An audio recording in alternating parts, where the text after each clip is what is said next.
Yo, my dudes, so just ignore my voice. I'm recording this, the day before it goes up. This original video was recorded about a month ago, so I just wanted to clarify some information that I talked about in this video. The first thing I wanted to talk about is there are a couple abilities and moves on certain Pokemon that haven't been released yet, such as Clefable's hidden ability Unaware, which is something I talk about later on, so I just wanted to clarify that. And also, I can confirm that the first battle is going to be on Saturday. So be looking forward to it. There's not going to be a team preview, which I'll understand why that's the case on Saturday. But be looking forward to it. And without any further ado, let's get on with the video.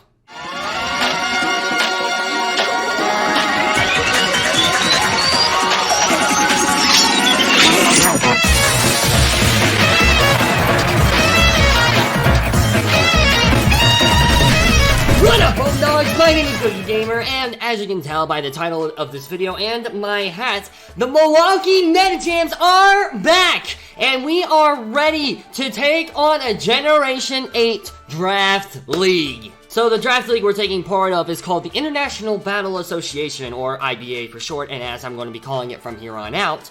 And in this battle, we each have 11 Pokemon that we can choose from that we've already drafted. And we have a Dynamax captain each, and yeah, that's pretty much what it's going to be. It's going to be like the SSL pretty much, except instead of Z captains, we have Dynamax captains. And also, we obviously don't have any Megas, since this is Generation 8, and Generation 8 doesn't have Megas. This Draft League is actually going to be on the Switch instead of on Showdown, so I'm very excited about that. You guys are going to be seeing some high-quality battles in this Draft League. So, yeah. Alright, let's talk about the team! So, my team actually consists of a lot of Pokemon that I haven't used before, mainly because of the National Dex cut. This is kind of interesting for me. This is an interesting situation because the last Draft League I was a part of, I used Pokemon that I knew I could use really effectively. Like, I knew how to use Infernape effectively. I knew how to use Mega Scizor effectively. I knew how to use Jolteon and Zoroark effectively. And I learned how to use Ambipom while I was battling, but I was able to learn how to use him really well, so... yeah, that Draft League was full of a lot of Pokemon that I was used to, but this one, I've actually drafted a lot of Pokemon that I've never used before, and I don't know if I can use effectively, so it's going to be very interesting. But, I do have some strats, I do have some really talented Pokemon that I think are going to come in extremely handy. So yeah, let's just go ahead, and I'll explain to you my thought process while drafting these Pokemon, and let's talk about these Pokemon! So the first Pokemon I drafted, I actually originally drafted for a strat that's not going to work. I originally drafted it so I could use Whirlwind on Dynamax Pokemon, and then stupid old me didn't realize that Dynamax Pokemon can't get Whirlwinded out. So yeah, that was kind of stupid of me. However, this is still arguably one of the most defensive Pokemon in the game, and one of the most useful, so I'm still very glad I was able to snag it. Now you might be asking yourself, Gokey, what is the Pokemon that you have chosen?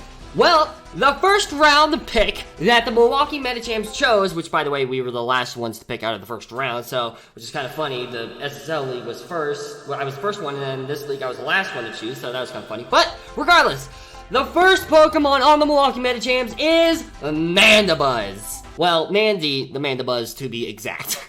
Like I said before, is one of the most defensive Pokemon in the game with 110 in HP, 105 defense, and 95 in special defense. Really, really good for a defensive mon. Not to mention, it has immunity in both Psychic and Ground, two of the most powerful typings in single battles. While it might not have the most powerful attack or special attack, 65 and 55 respectively, it doesn't really matter too much because he can still learn Foul Play, he can still learn Knockoff, he can learn Nasty Plot, he can learn Roost, so he can heal himself, and it's one of the few Pokemon that can also learn Toxic. For those of you who don't know, Toxic used to be a TM that every single Pokemon could learn. So pretty much any Pokemon could run a Toxic style stat. Well now, in Generation 8, the TM for Toxic has been removed, and only select Pokemon can still learn Toxic by level up. Luckily for us, Mandibuzz is one of those Pokemon. So not only is it one of the most defensive Pokemon, it's probably the best stalling Pokemon in the entire game right now. Like I said before, it gets Whirlwind, so even though we can't use it on a Dynamax Pokemon, it still might come in handy against other Pokemon as well. It gets 3 really good abilities in Big Peck's Overcoat and Weak Armor, which Big Peck's prevents defense from being lowered, Overcoat prevents powder moves and like weather conditions like sandstorm and hail. It prevents you from taking damage from those attacks. And weak armor, basically if you get hit by a physical attack, it'll lower your defense by 1 but up your speed by 2, which could be really useful on certain sets with Mandibuzz. Along with all the moves I've mentioned, it also gets Tailwind, Taunt, U-Turn, Substitute, Roost. It gets so many good moves that it can really help the team out as a support mon and as a stall mon. And it can even defog things away. We have probably one of the best defog mons on our team right now. So Mandibuzz is a very, very solid choice. Definitely worthy of being a first round pick in my opinion.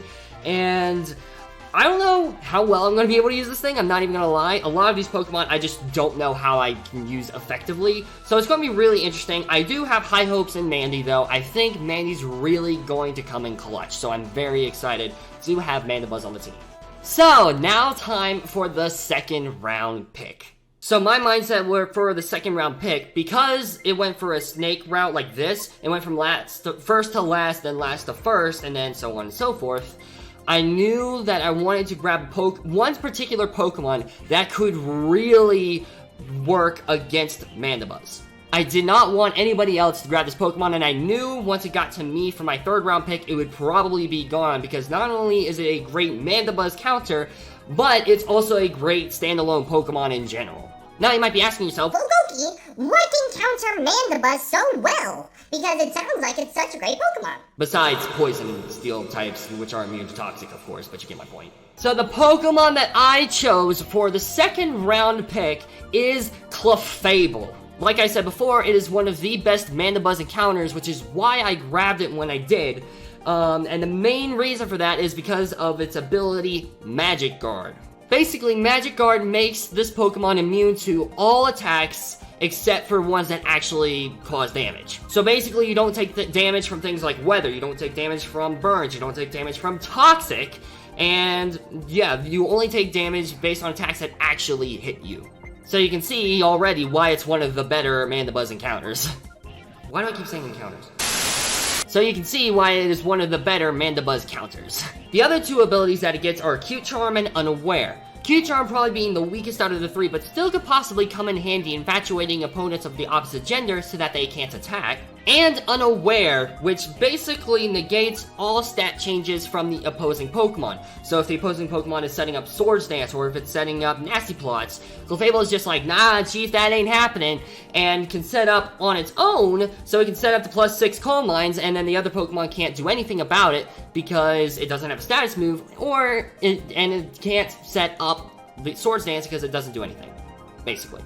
Clefable also has one of the best defensive typings in the game, like Mandibuzz, except it is pure Fairy, which only has 2 weaknesses in Poison and Steel, and overall is a very defensive typing, being resistant to things like Dark, immunity to Dragon, and Fighting and Bug. Another great thing about Clefable is that it can be offensive or defensive, because it is a special tank that can also hit hard, having 95 HP, 95 special defense, and 95 special attack. To me personally, this is kind of like Infernape in that it can be a special tank or a special attacker. Another thing about Clefable is that its moveset is actually really good. It can learn things like Aromatherapy, Baton Pass, although I don't know if we can use Baton Pass, Calm Line like I mentioned before, it can learn Dazzling Gleam, it can learn Moonblast and Moonlight, so Moonlight can heal it if we need to use that. Play Rough, it can learn Psychic, it can learn Shadow Ball, it can set up rocks, Substitutes, Thunderbolt, Thunder Punch, Thunder Wave, Wish, Zen Headbutt. You can learn a lot of really good physical and special attacks. Heck, you can even learn Meteor Mash. Like, come on, bruh. A Clefable with Meteor Mash, that is pretty freaking insane. So overall, Clefable is definitely worthy of being a second round pick, in my opinion. I'm very excited to use it. I think it'll go really well, not even gonna lie. I think I'm gonna have a lot of fun using Clefable sets, because it's going to be, again, one of the more unpredictable Pokemon, like Infernape. You never know if I'm bringing a physical or a special set, and with Clefable, you don't know if I'm bringing a defensive or offensive set, so it's going to be a very fun Pokemon to use. I'm really looking forward to pulling out some unpredictable sets on this thing. So now it's time for my third round pick. So going into this, I knew I wanted to have a Pokemon that I've used before, and really there was only one Pokemon that I felt confident in that I've actually used in a Draft League before. Because this draft league pretty much has no Pokemon that I've used before in competitive comfortably, except for like a couple, I knew I just really wanted to have a Pokemon that I know I've used before, I've known I can use it really well and effectively, and I knew it was a good Pokemon, so I didn't want to pass it up. And that Pokemon is the return of Jellybean the Jolteon. Now, the special thing about Jolteon is that it is one of the fastest Pokemon in the game with 130 speed, and with the exile of Mega Pokemon like Mega Aerodactyl, Mega Alakazam, it's going to become a lot faster than pretty much almost anything in the game. It also has amazing special attack, being a 110 base stat, and not even that bad of a special defense at 95. It also has Electric Immunity and Volt Absorb if I need Electric Immunity. Like I said, it can hit really hard with its powerful electric attacks like Thunderbolt and Thunder, and it can paralyze things with Thunder Wave and Volt Switch and things like that. Now, the removal of hidden power is really going to hurt Jolteon, unfortunately, because it takes away that grass coverage, it takes away the ice coverage for ground types, and pretty much the only other moves it gets are Hyper Voice and Shadow Ball. However, this is more of a Pokemon that has one job and just hit things hard with electric types. Once we get things weakened, it can really do a lot of damage against teams. And now it's time for the 4th round pick, and this is when I kind of start thinking about, okay, I need to start rounding out typings, I need to start getting Pokemon that I think are really good, and like with certain typings that I think might be useful, and that's what I need to focus on right now. Several times while we were all drafting our Pokemon, we were talking about how there aren't that many really good fire types in the game. Really good rock types also had a noticeable absence as well. So I decided for my 4th round pick, I wanted to go ahead and secure a really good fire type, especially since many of them had already been taken. Luckily, I was able to grab a really good fire type and a really good rock type at the same time. And even though it has 2 quad weaknesses to ground and water, I still think it's going to be a really useful team member on this draft league. Ladies and gentlemen, I present to you our first Generation 8 pick in Colossal. Now, the thing about Colossal is that it's also a phenomenal defensive tank with 110 HP, 120 defense, and 90 in special defense. It also gets one of the new moves, Body Press, which uses defense instead of attack and damage calculation. And it's a powerful 80 base power move, and I think it'll come in really handy with Colossal's 120 defense. It also has really good attack and special attack, both at 80 base power, and it learns a lot of phenomenal coverage, such as Earth Power and Earthquake, Fire Blast and Fire Punch, Flamethrower, Flare Blitz, Gyro Ball, High Horsepower, Iron Head, Rapid Spin, Rock Slide, Rock Blast, and it can set up rocks, it can set up spikes. It does so many amazing things. It can also learn Will-O-Wisp as well. This thing is going to be so good, in my opinion. I'm really looking forward to using this thing. Because of its base 80 in both attack and special attack, it can also be a really unpredictable mon like Infernape, except a more defensive version of Infernape, and less attacking power, but a lot more defensive prowess. Thankfully, Air Balloon is still a thing, so we can have a temporary ground immunity if we need to, and it also gets a phenomenal ability in Steam Engine. Steam Engine, I believe, is the signature ability of Colossal. Maybe it also has, like, maybe Volcanion gets it, I don't know exactly, but it is a really good ability. And you might be asking yourselves, well, what is the ability? What does the ability do? Well, what it does is it raises the Pokemon speed by 6 stages. You can get to +6 if you get hit by a fire or water type move. And while its base speed is 30, admittedly really slow, it can, against the right Pokemon, it can just sweep teams. If Pokemon can't do anything to it, and it just outspeeds everything, it will kill things right and left. It also gets the 2 abilities, Flame Body and Flash Fire, as abilities as well. And although Flash Fire is not really going to be useful on Colossal, Flame Body could be really good as well. Like I said before, I think this is going to be one of the best rock and fire types in the Draft League strat, and I'm really looking forward to using it. I think it's going to be quite possibly the next Infernape for me. I think it's going to be the Generation 8 Infernape for me, so I am really freaking excited about using this thing. And now it's time for the 5th and 6th round picks. So with these 2 picks, I kind of wanted to just go ahead and finish rounding out my Fire, Water, and Grass core. So, what I decided to grab for my 5th round pick is a mon that I've actually used before, and I've really enjoyed using it. This is another Pokemon that I've used competitively and in like video games as well, like the regular games, and I have really enjoyed using it.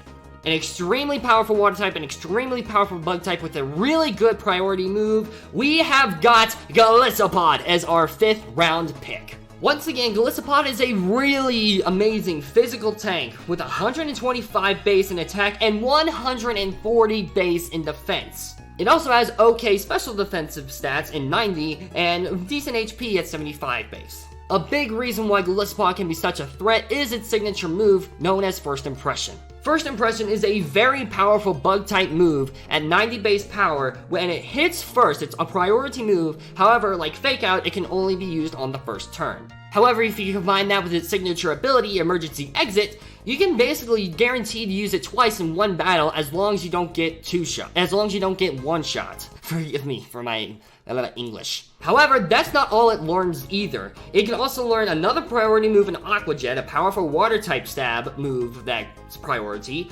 It can learn Brick Break, it can learn Close Combat, it can learn Drill Run, Facade, Iron Head, Liquidation, Leech Life, Poison Jab, Razor Shell, Rock Slide, Shadow Claw. It can learn so many really good moves. It also can set up spikes. It can Sucker Punch. It can Substitute. It can Swords Dance. It can Throat Chop. It can Water. It just goes on.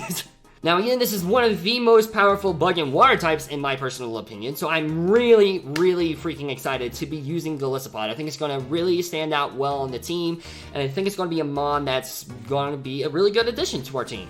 And for our 6th round pick, it is a pure grass type and another Generation 8 Pokemon. It's a mon that I've used before in the Shady Lock that I did on Twitch, and it's going to be really interesting to see how good this thing is in draft leagues. For our 6th round pick, we have chosen Rillaboom, the final evolution of Grookey, a pure grass type with a great attack and HP stat, 125 and 110 respectively, and a decent defense at 90. Like many of the other Pokemon on our team, it can also learn a ton of really good physical moves to take advantage of its really high attack stat. It can learn things like Acrobatics, it can learn things like Brick Break, Bullet Seed, well, Bullet Seed, decent compared to its other moves that it gets, Darkest Lariat, which is amazing, can't wait to see that. Drain Punch, Drum Beating, which is its signature grass type attack at 80 power, with 100% accuracy, 100% chance to lower the target's speed by 1, so Drum Beating is really going to come in handy. It can also learn Earthquake, it can Fake Out, which will be really handy.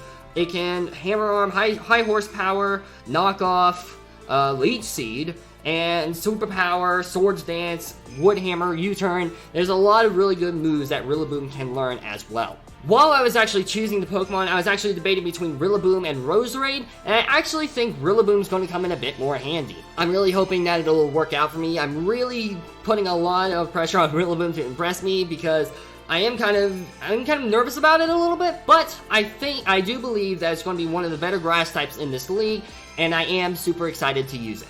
Now for the 7th and 8th round pick, I actually discovered a Pokemon that I really, really wanted to use, and the 8th round pick kind of helps out the 7th round pick quite a bit, like Mandibuzz and Clefable. It's a counter that I wanted to grab before anybody else did, and I think this Pokemon that I'm about to talk to you guys about is going to come in really, really handy. What is that Pokemon, you ask? Well, we have grabbed Snorlax as our powerful 7th round pick.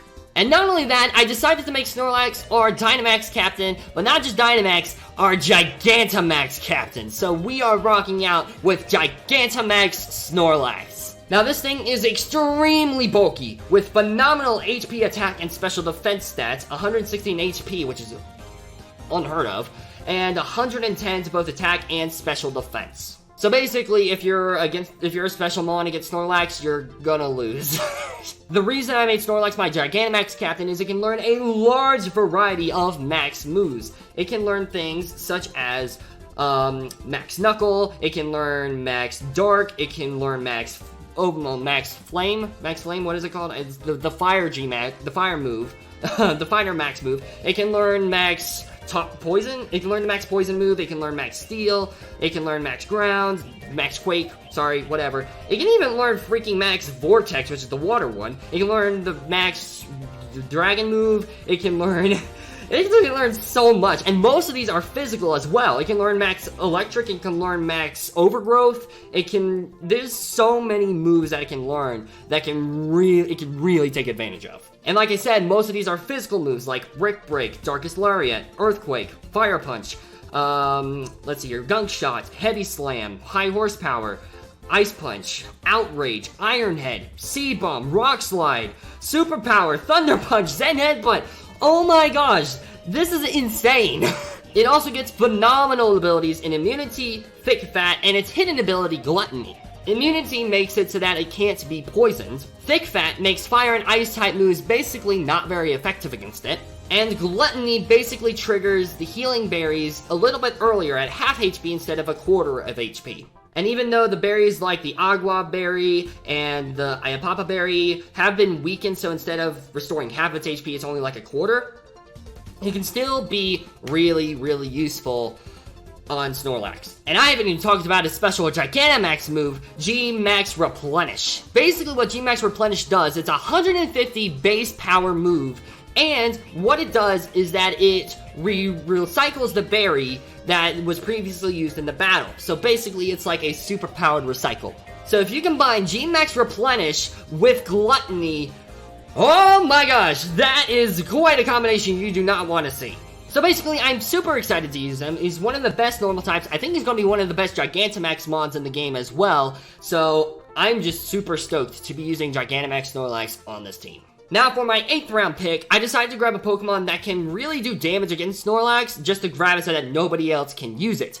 The Pokemon that I grabbed for my 8th round pick is actually Hitmonlee. Now fun fact for you guys, later on in the draft league, I actually drafted both Hitmonlee and later on Kommo-o, but then I realized I didn't have an immunity to poison besides Clefable and Snorlax with their certain abilities. And I wanted to make sure I had a guaranteed immunity. So I was debating between dropping Hitmonlee and Kommo-o, and I decided to drop I decided to drop Kommo-o, which to many of you guys might seem like really stupid, but hear me out here. I've used Hitmonlee before in Nuzlocke. It is absolutely phenomenal. I really loved using him, and of course, I know that competitive and Nuzlocke are different, but you know what? I don't care. I've used Hitmonlee more than I've used Kommo-o, and I've been satisfied with it a lot more. It has phenomenal attack and special defense, more than Kommo-o with 120 and 110 respectively. Unlike Kommo-o, it actually gets priority in both Bullet Punch and Fake Out, and is not quad weak to Fairy. It is slightly faster compared to Kommo-o, compare 87 base speed to 85 base speed. It learns decent variety like Blaze Kick, Brick Break, Bullet Punch, like I said before, Close Combat, Earthquake, Fake Out, again, like I said before, High Jump Kick, Low Kick, Mach Punch, I didn't actually realize he got that, Poison Jab, Rapid Spin, Rock Slide, Stone Edge, Throat Chop. It can learn a lot of really good moves to help take advantage of its really high attack stat. So even though it's a bit more frail than Kommo-o, I honestly went with my gut on this one. So I am really excited to use Hitmonlee. I think he's going to come in handy, more so than maybe other people think. Moving on to our 9th round pick, I realized I did not have a ground type, and I really wanted a ground type. So I decided to grab one of the probably the better ground types in this draft league possibly, that I saw immediately and I knew I needed it. So I grabbed Sandaconda. Now, like I said, Sandaconda is a pure ground type that could possibly be really good. If one of the better defensive stats, being immune to electric and only having a couple weaknesses like water and grass and ice. It has really good attack and defense with 107 in attack and 125 in defense. It also gets body press to take advantage of that defense, and it can set up rocks. It's an okay physical potential, kind of like Jolteon, and it also learns Glare and Coil, which could be really good.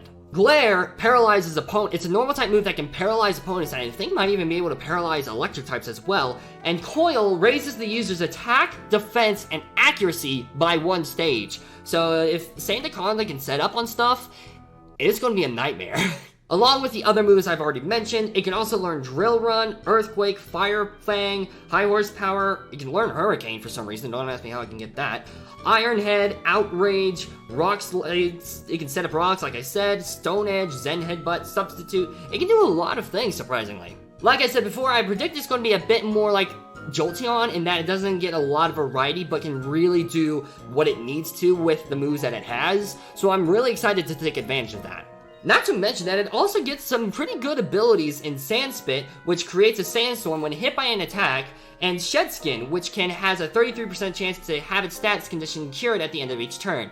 So basically, poisoning and paralyzing it might not last too long because Shed Skin might take care of it. Overall, this is a mon that could be really, really interesting. I've also got a lot of other strats on here as well that might actually work. So I'll be very interested to see what Sandaconda can do. I have high hopes for it. Now it's time for the 10th round pick, which was actually originally Kommo-o, but during the free agent trades, which was a 24-hour period after the draft where you could make as many trades as you needed to really help shape out your team, I decided to drop Kommo-o and pick up Escavalier. The main reason for this was because I didn't have a poison or steel type, thanks to Gengar being picked before I could pick it, after the draft league, and I knew I really wanted a steel type or poison type, so an Escavalier was probably the best option left. So that's why I went ahead and dropped Kommo-o since I didn't need two fighting types, and picked up Escavalier. Now, Escavalier has amazing attack and defensive stats with 135 in attack, which is really huge, and 105 in both defensive stats as well. It has phenomenal physical potential with moves like Close Combat, Double Edge, Drill Run, Iron Head, Knockoff, Mega Horn, Night Slash, Poison Jab, Razor Shell, X Scissor. It can learn a lot of really good moves, so I'm really excited to be using this thing. It's a counter to Fairy types, which I didn't really have after I finished drafting the team, which is another reason why I dropped Kommo-o, because of his quad weakness to Fairy. It learns a lot of really interesting moves that I'm hoping I can take advantage of. I'm not going to spoil the strats yet, but it could be really interesting to see if I can take advantage of some of these moves that Escavalier can learn. Like I said before, it is another poison immunity that is pretty much guaranteed. I don't need a special ability on Clefable or Snorlax for this Escavalier to be immune to poison, blah blah blah, I can't word. And it also gets some really good abilities in Shell Armor, which means this Pokemon cannot be struck by a critical hit, which is really freaking good in the draft league, and Overcoat, which means it is immune to powder moves and damage from Sandstorm or Hail, like Mandibuzz and a couple other Pokemon on this list. It also gets Swarm, which is not the best, but definitely not the worst either in terms of abilities. So overall, Escavalier is going to be really interesting, but I have high hopes for it. I think it's going to do well, and I'm very excited to use it. And now we are at the last Pokemon. Like I said before, unfortunately, Gengar was swiped right before it got to me, which I'm still slightly salty about, but honestly, I think this pick might be better, especially now that I have another poison immunity in Escavalier. I knew from my last round pick I really wanted a ghost type, and I was actually debating on getting Frostlass since I didn't have an ice type either, but I didn't get that because Frostlass didn't have enough good stats and moves for me to really take advantage of it. Whereas this Pokemon that I drafted did. And the final pick for this draft league for the Milwaukee Medichams is known as Cursula, another Generation 8 Pokemon. Now, when I found Cursula, I was shocked to see its stats. It has amazing special attack and special defense with 145 stats in its special attack and 130 in special defense. Holy crap, this thing is amazing! It also has a surprisingly good physical attack with 95, which really isn't bad, so maybe I'll take advantage of that, you never know. It can learn Giga Drain, which combined with its 145 special attack could be absolutely devastating. It can learn Earth Power and Earthquake, Head Smash, Haze, which could be really good for taking care of stat changes. Hex, Hydro Pump, Ice Beam, Icicle Spear, Leech Life somehow, I don't even know how that's possible, Liquidation, Light Screen, Power Gem, Nightshade, Psychic, Rock Blast, Rock Slide, Scald, Shadow Ball, Stealth Rocks, Strength Sap, which heals HP equal to the target's attack stat and lowers the target's attack stat by 1, which can take advantage of his really low defense. Substitute and Throat Chop and Will-O-Wisp and Surf. It can learn so many good moves, so I'm really freaking excited to be using this Cursula. Like I said before, it doesn't have the best defense, but I have a lot more defensive mons than I do special defensive mons, so I knew I wanted to have a mon that can really take care of special attacks like Snorlax, and Cursula was the best mon to do that. And even though it doesn't have the best base HP with 60, its special defense really makes up for it. So as long as you don't get hit by a physical attack, you're golden. Its abilities are really interesting with weak armor, which if it's hit with a physical attack, the defense is lowered by 1 but speed raised by 2, which I don't think is going to come in handy too much because he has a really low speed. But his hidden ability is known as Perish Body, which is when hit by a contact move, the Pokemon and the attacker faint in 3 turns. So this basically triggers a Perish Song effect, which could be interesting to play around with. Overall, this is a Pokemon that I am very excited to use. And it also gets Coal Mine as well, which I completely glossed over. And like I said before, it has immunity to normal and fighting type attacks because it is a ghost type, which is what I really, really wanted. And it could be, honestly, really interesting. So I'm really looking forward to using Cursula. And that is our team for the Milwaukee Medichams' second ever Draft League. Now, I do have really high hopes for this league. With our team, it's going to be really interesting to see what happens. I do have some really high hopes for Pokemon like Colossal, Golisopod, Jolteon, Escavalier, and Cursula. And then there's some that I don't know, it's going to be interesting with Mons like Hitmonlee and Sandaconda and Mandibuzz and Rillaboom. So I think I have a really good balance of Mons that I feel really confident in and Mons that could be really good potentially if I give them a shot and use them to their fullest potential. Now, I don't think I have the most threatening team. That goes to JV, who has freaking 4 pseudo-legendaries on his team somehow, and not to mention the fact that he's also the one who snagged my Gengar, and he also just has really good OU Mons, which is going to be really scary to fight. However, I do think I have an extremely well-balanced team with a lot of tanks that can take both physical and special attacks, and especially since not every Pokemon can learn Toxic anymore, it's going to be really hard to take a lot of these Pokemon down. Overall, I'm very excited about this team, and I'm really looking forward to using it. I think all these Pokemon can contribute something to the team, especially since we don't repeat typings a lot. And like I said, even though I don't think we have the most threatening team, in fact, we don't have the most threatening team, I think our team is among the top half when it comes to really good teams. So that's going to do it for this video. If you guys enjoyed it, be sure to leave a like and subscribe. I don't know when the first battle is going to be. It's going to be sometime in January, obviously. Probably the next weekend after this Draft League, after this video goes up, which is probably going to be around Tuesday, Wednesday, not sure exactly when, but it's probably going to be the second weekend of January or something like that. So be looking forward to that. But regardless, thank you guys so much for watching. If you guys enjoyed this video, be sure to leave a like and subscribe. These Draft League battles are going to be absolutely insane with phenomenal Sword and Shield graphics. Looking forward to it. Yeah, that's pretty much going to do it. So, if you guys are excited for the Milwaukee Medichams coming back, leave a comment down below, and I will see you dudes in the next video. Peace out, mates!